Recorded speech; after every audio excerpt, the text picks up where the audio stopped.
if you want to support the show, any of the shows, either this or whichever show, I'm not on right now because this is just a blanket ad for all of them, and the website, you can go to bewareofspoilers.com. In the description for any of the episodes of Beware of Spoilers, there is the option to donate. If you don't want to donate that way, you can donate directly through the website. We do have that, mwpnews.com. And if you don't want to support that way, then going to mwpnews.com will help out because we have ads there. We don't want to keep it, where there's a lot of ads. There's a few ads. But the point is we want to make it so that way, we can sustain this for the long term.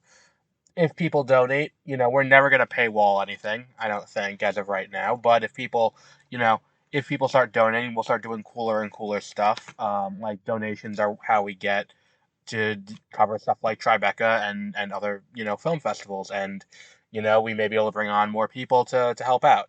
So if you want to help out the show and you want more content from us, by all means, even just going and giving us a 5-star rating on Spotify helps out a lot. But that's it. That's the only ad we'll have on the podcast ever. But here's whatever podcast you're going to be listening to.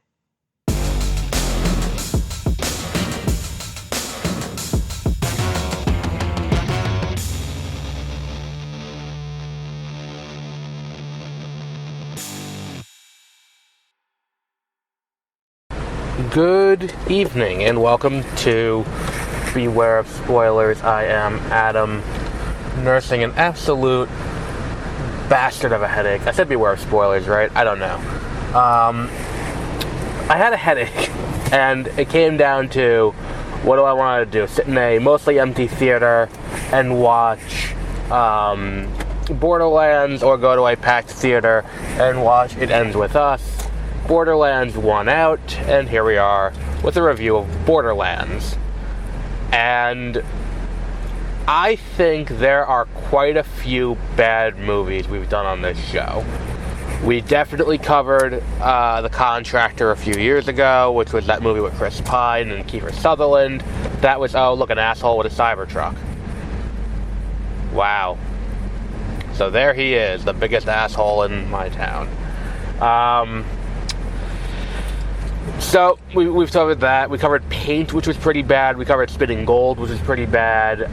I don't remember if we covered Fantastic Four. I'm tempted to say no, because Fantastic Four came out in 2015. Oh, no, it was... Fantastic Four predates this podcast by just a little bit. Because it came out in 2015. But look, I've seen a lot of bad movies. I think this is one of the worst.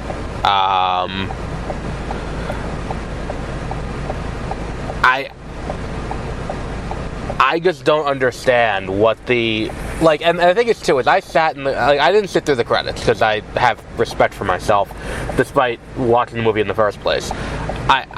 When the credits popped up, I was like, well, it is time to leave. We are done here. Let's go about our day. I want to go eat because I'm hungry.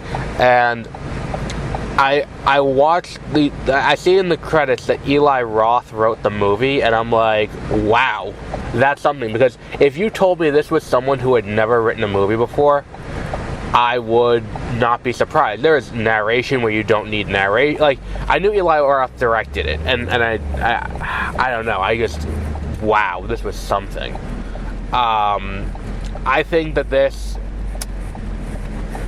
is a rare one on our scale. I think the big issue that I have here is now let me just get this out of the way, because this is something that I want to point out. I have never played a Borderlands game.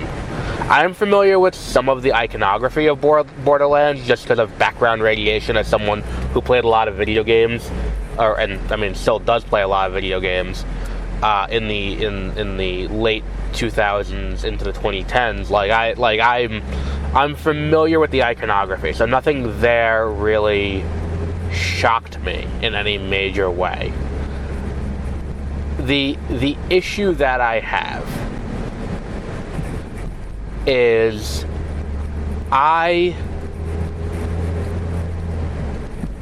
like, I don't know anything about this, but I'm fairly certain the third act of this movie is not from any of the games.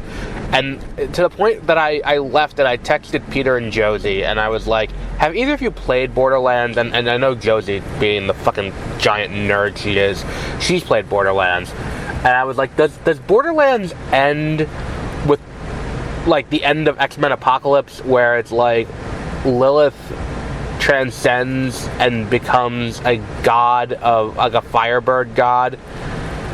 And she was like, no, I don't think so. And I haven't finished Tiny Tina's Wonderland, but I don't think it does. And I was like, yeah, because it doesn't feel in line. Number one, it doesn't feel in line with the rest of the movie, which is kind of one of my biggest pet peeves, is that this is a very, like, not cyberpunky world, but it's a very grimy feel to it. It's very dirty. It's, you know, it's futuristic. It's that future punk that we've become accustomed to. And look, that's all fine. And that's the thing too, is that it's like, look, the story is absolute dog shit in this movie. It's very clear they're trying to do a video game that, like, can we do Guardians of the Galaxy with a video game? It's kind of like how DC was like, let's do Guardians of the Galaxy, but let's do it with Suicide Squad. And you end up with 2016 Suicide Squad. This kind of feels like that, without the rampant studio interference, as far as I know. I mean, it's Lionsgate. I don't know how hands-on Lionsgate gets with this. And by God, it's just, Lionsgate ends up with just some of the shittiest movies. Because, like, they had, Expendables 4 last year, and oh my God. And that's why I flashed back to watching this. As I'm watching this movie, I'm like, well, the effects are on par with that. The effects in this movie are just god-awful. Like, I don't understand what the thought process here was. I can't speak to fidelity to the characters. I can't speak to, apparently, according to Josie, it does not end with, you know, the game does not end with Dark Phoenix, and that was, you know, kind of weird. And it's like, look, you look at things and you're like, I recognize some of these things. Like when Moxie showed up, I was like, okay, I don't know who this character is, but I recognize this character. Like, I've seen this character enough. Claptrap, I recognize Claptrap. And the thing with Claptrap is, he's probably got the best lines in the movie, and even that's about 50-50. 50-50, it works. 50-50, it just doesn't, and that's not good at all.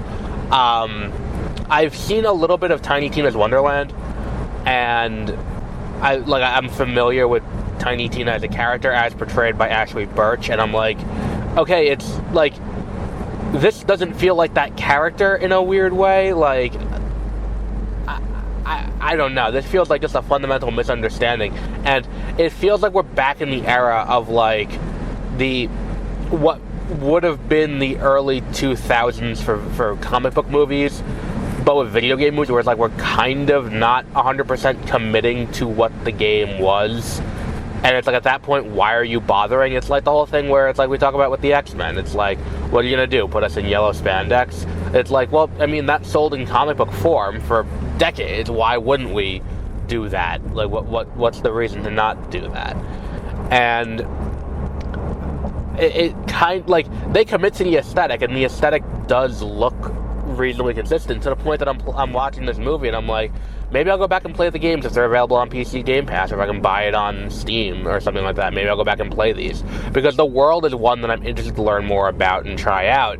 But this movie is just not good. It's like the amount of just ham-handed exposition, and it kind of reminds me of M. Night Shyamalan's The Last Airbender, where it's like it's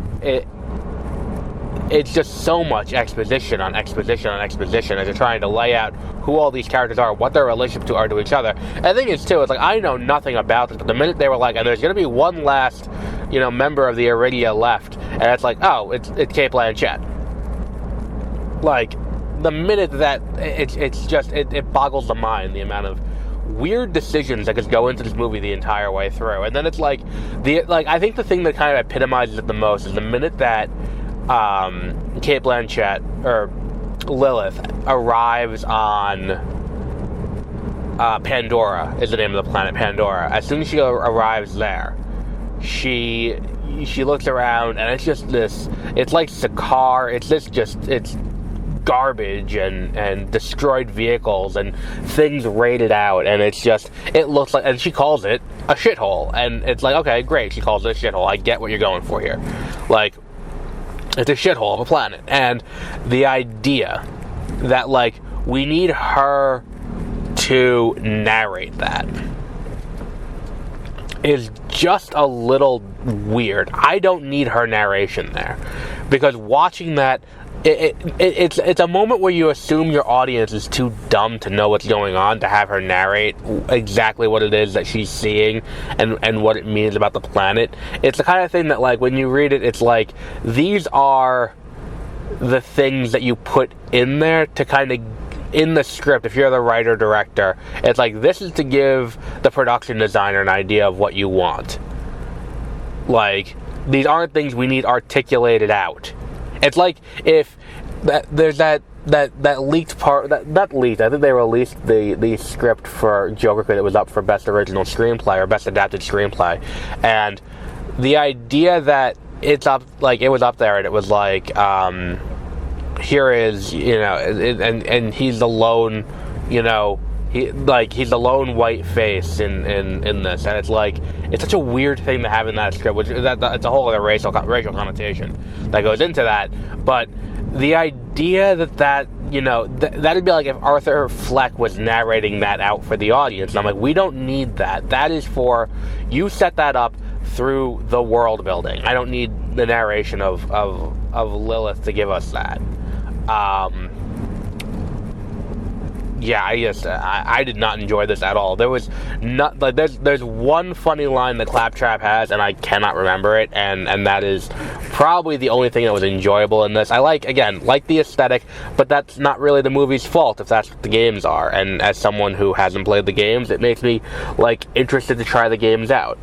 You know, maybe it's, you know, maybe they're good. Who knows though? Like, I would assume they're good, because I don't think you get to this point where you're making a major movie about it without the games being good. But I just don't think that there's a lot going on here that kind of fills me with confidence that there's a you know, like, I felt the same way after watching Fallout, but Fallout's a much better show. And, like, I would watch Fallout again. And I really enjoyed Fallout. And it's like, oh, I'm not familiar with this part of pop culture, but this show makes me want to find out and fill in this gap. It's like, this is more of a vengeful feeling where I'm like, this game cannot have been this bad. This game cannot have been this bad to have gotten this, you know, this level of a movie adaptation. And this many people can't like this movie, this game, to get it to this point. And I think the other thing that really hurts this, and maybe we're seeing the other side of the looking glass when it comes to one of my complaints about Birds of Prey. And it's not Kathy Yan's fault with Birds of Prey. It was the fact that, like, this movie was rated R. And it's like, I don't think it necessarily needed to be rated R. This feels like it needed to be rated R, having seen the whole thing. Like, this feels like it needed to be an R-rated movie, and the fact that it's not, considering, like, and I think I'm going based off of, is the fact that it's a game.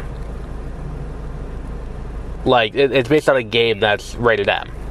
And I think it's more that, like, Birds of Prey, you could have gotten away with a PG-13 rating if you toned down the cursing. I don't think the cursing is necessarily needed, and I think if you toned down some of the violence, and you could still get enough of it across at the PG-13 rating, and still get it stylized. Here, it's just the action sequences are just boring. Like, it reminded me of watching, you know what it is? I would bet this was meant to be a rated R movie, and this was shot as a rated R movie, and then it was a studio note that had to go down to PG-13. That would be my guess. And because you watch the action sequences, they're edited so weirdly that as I'm watching, I'm like, there's no way this was the intent here. There's no way that this is the, you know, like, this is what Eli Roth set out to do. This feels like the original cuts that came out a few months ago of both parts of Rebel Moon. Not that I'm going to go back and watch Rebel Moon Part 2 to be like, or Rebel Moon Part 1, even with the extended cuts, to be like, well, let's see what they should have been.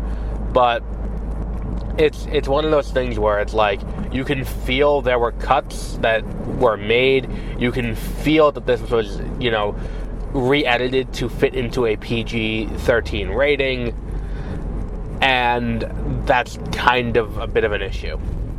And again, it's like when you watch a movie on TBS and you're like, oh, that's weird, why is it zoomed in so much? And it's like, because it's got to be a TV, it's cut for TV. And that's kind of what this feels like. And it's like, again, not a necessary thing to have done. And that's kind of a disappointment, so to speak.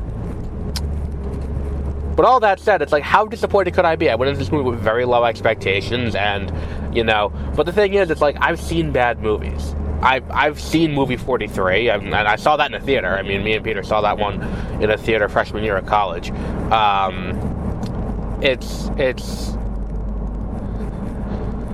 It's not good.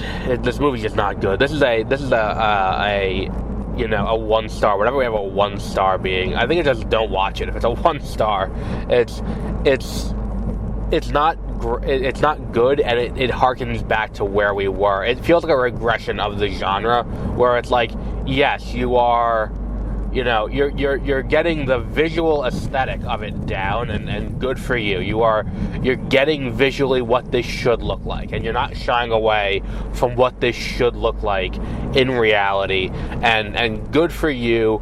The production design is great, but everything else the plot is just not there.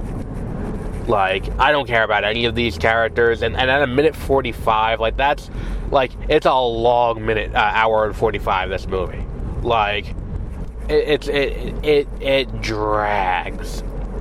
Like, to the point where they're in that thing where there's the goop on the ground, the radioactive shit on the ground, like, the point where you get there, and it's like, and the thing is too, it's like we're coming off of a world where we just saw Dungeons & Dragons Honor Among Thieves. Was that last year, or was that I think that was last year, where it's like, that movie was so good, and that's kind of what this should have been. That's the general recipe you should have followed, and you could have had great success. And also, like, what the fuck is going on with Jamie Lee Curtis in this movie? Is she playing, is she playing this character? I've never played the games, again, but is this character meant to be, like, it reminds me of Dustin Hoffman in Rain Man? Like, is that what she's meant to be? I'm not entirely sure.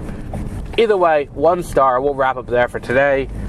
We may do It Ends With Us, but plans are up in the air on that right now. Either way, we'll be back with more as things come out. And until our next episode, have a great rest of your week.